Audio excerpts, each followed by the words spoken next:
ಇವತ್ತು ಗೋಬಿ ಪರಾಟ ಮಾಡೋಣ ಬನ್ನಿ. ಗೋಬಿ ಮಂಚೂರಿಯನ್ನು, ಗೋಬಿನ ರೈಸು ಅದರಲ್ಲೆಲ್ಲ ನಾವು ತಿಂದಿದ್ದೀವಲ್ವ. ಪರಾಟ ಇದು ನಾನು ಟ್ರೈ ಮಾಡಿದ್ದು ಫಸ್ಟ್ ಟೈಮ್. ಎಷ್ಟು ರುಚಿಯಾಗಿತ್ತು ಅಂತೀರಾ. ಅಂಗಡಿಯಿಂದ ಗೋಬಿ ತರ್ತಿರಲ್ಲ, ಅದನ್ನೆಲ್ಲ ಸಣ್ಣದಾಗಿ ಈ ಥರ ಫ್ಲೋರೆಟ್ಸ್ ಬಿಡಿಸ್ಕೊಂಬಿಡಿ. ಅದನ್ನು ಉಪ್ಪು ನೀರಲ್ಲಿ ಹಾಕಿ ಚೆನ್ನಾಗಿ ತೊಳೀರಿ.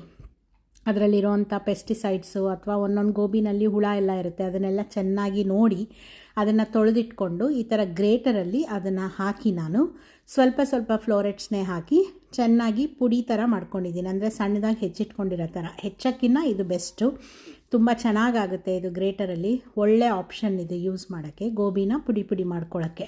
ಅದನ್ನು ಒಂದು ಪಾತ್ರೆಯಲ್ಲಿ ಹಾಕ್ಕೊಳ್ಳಿ.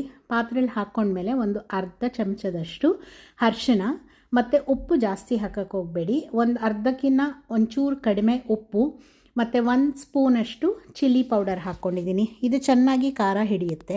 ಮತ್ತು ಒಂದು ಸ್ವಲ್ಪ ಹರ್ಬ್ಸು, ಮನೆಯಲ್ಲಿ ನಿಮ್ದು ಏನೇನು ಹರ್ಬ್ಸ್ ಇರುತ್ತೋ ಅದನ್ನೆಲ್ಲ ಸ್ವಲ್ಪ ಹಾಕ್ಬೋದು.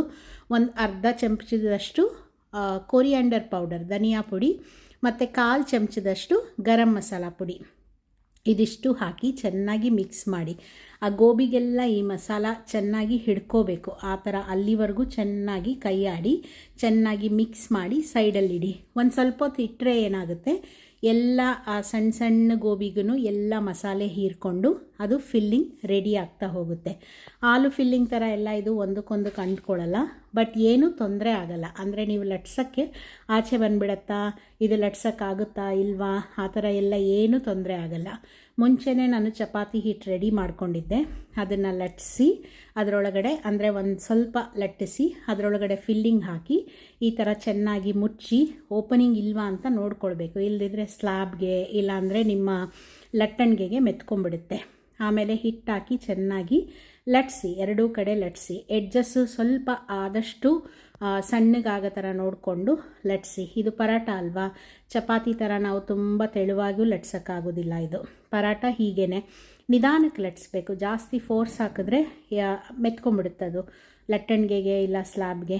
ನಿಧಾನಕ್ಕೆ ಲಟ್ಸಾದ್ಮೇಲೆ ಇದನ್ನು ನಾವು ತವಾಗೆ ಹಾಕಿ ಬೇಯಿಸಬೇಕು ಎರಡೂ ಕಡೆ. ತವಾಗೆ ಹಾಕೋಕ್ಕಿಂತ ಮುಂಚೆ ಆದಷ್ಟು ಅದ್ರ ಮೇಲ್ಗಡೆ ಇರೋವಂಥ ಚಪಾತಿ ಹಿಟ್ಟು, ನಾನು ಚಪಾತಿ ಹಿಟ್ಟೇ ಯೂಸ್ ಮಾಡ್ತೀನಿ.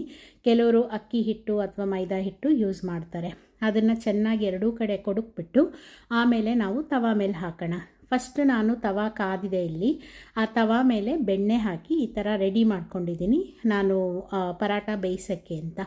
ಯಾವ ಕಡೆ ತುಂಬ ಕ್ಲೀನಾಗಿದೆ ಹಿಟ್ಟಿಲ್ಲ ಅದನ್ನು ತವಾ ಮೇಲೆ ಹಾಕಿ ಅದೊಂದು ಸ್ವಲ್ಪ ಹೊತ್ತು ಬೆಂದ ಮೇಲೆ ಇಟ್ ವುಡ್ ಟೇಕ್ ಅಬೌಟ್ ಲೆಟಸ್ಸೇ ಒಂದು 30 ಸೆಕೆಂಡ್ಸ್ ಮೇಲೆ ಅದು ತಗೊಳುತ್ತೆ ಒಂದು ಸೈಡು ನಾವು ಬೇಯಿಸೋಕ್ಕೆ. ಎರಡೂ ಸೈಡು ಚೆನ್ನಾಗಿ ಬೇಯಿಸ್ಬಿಟ್ಟು ಎರಡೂ ಕಡೆ ಬೆಣ್ಣೆ ಹಾಕಿ ಬೇಯಿಸಿ ಇದನ್ನು ನಾವು ತೆಗೆದಿಟ್ಟು ಹೀಗೆ ಒಂದಾದ್ರ ಮೇಲೊಂದು ನೀವು ಪರಾಟಗಳು ರೆಡಿ ಮಾಡ್ಕೊಳ್ಳಿ.